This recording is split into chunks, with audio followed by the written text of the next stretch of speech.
আমরা আজকে এসেছি ঝিনাইদহ শহরের আরাপুর থেকে ঠিক 2 কিলোমিটার সামনে মুরারিদহ একটি গ্রামে। সেখানে একটি জমিদার বাড়ি আছে, নাম হচ্ছে মিয়ার দালান।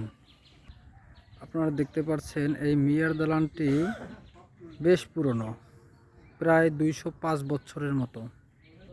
এই মিয়ার দালানের ইতিহাস এখানে লিপিবদ্ধ করা হয়েছে, যদিও বোঝা খুব কষ্টকর। বাড়ির প্রবেশ মুখ এখানে বড় করে লেখা আছে বাড়ির ভিতরে দেখানো নিষেধ বা বন্ধ, কিন্তু তার আগে সপ্তাহে 7 দিনই দেখানো হতো। কেন এখন বন্ধ করা হয়েছে? আমরা বর্তমান বাড়ির যে মালিক তার সাথে আমরা কথা বলেছি এবং কিছু ইতিহাস জানতে পারলাম, সঠিক কিনা তা জানি না।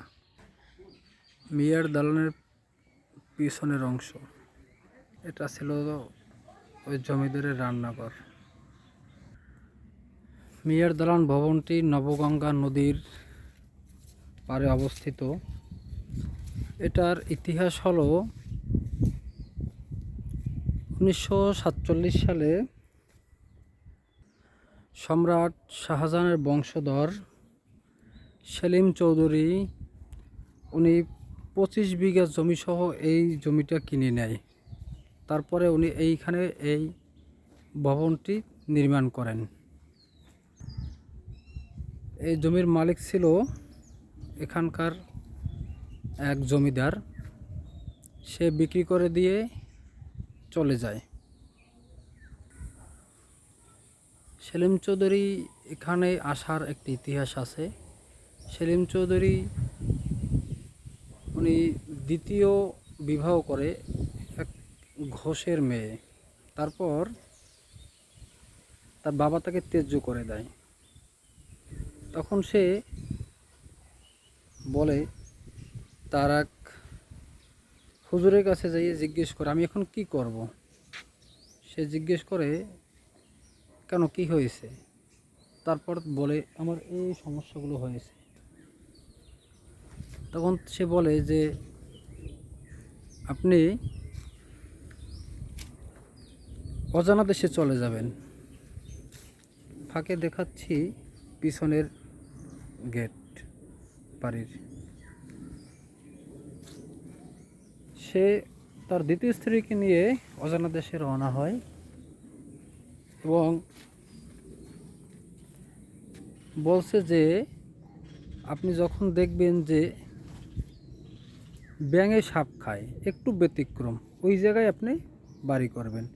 তো উনি নবগঙ্গা নদীতে এখানে আসছে, এখানে এই উল্টো একটা স্মৃতি দেখার পর উনি এখানেই এই জমিদারের কাছ থেকে জমিটা কিনে বাড়ি করে। সেটা 1947 সালে। তারপর তার দ্বিতীয় স্ত্রী বিবাহের সময় মুসলমান ধর্ম গ্রহণ করে, কিন্তু সে ঘরে তাদের কোনো সন্তানাদি হয়নি।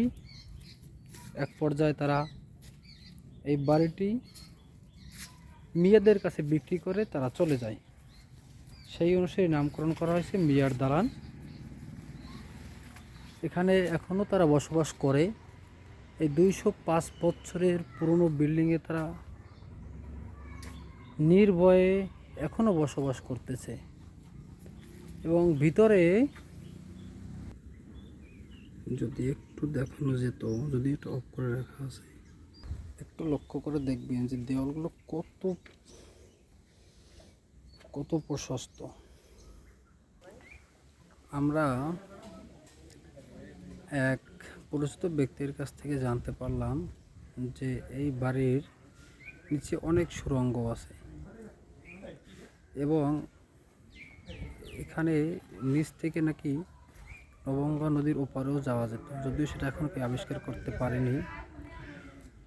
এবং আরও জানতে পারলাম যে এই বিল্ডিংয়ের নিচে নাকি আরও 3 তলা আছে, যদিও সেটার সত্যতা প্রমাণিত হয়নি। দেখেন 205 বছরের একটি পুরনো বিল্ডিংয়ের এত সুন্দর নকশা এখনও আছে অক্ষত, যেটা ভাবা যায়।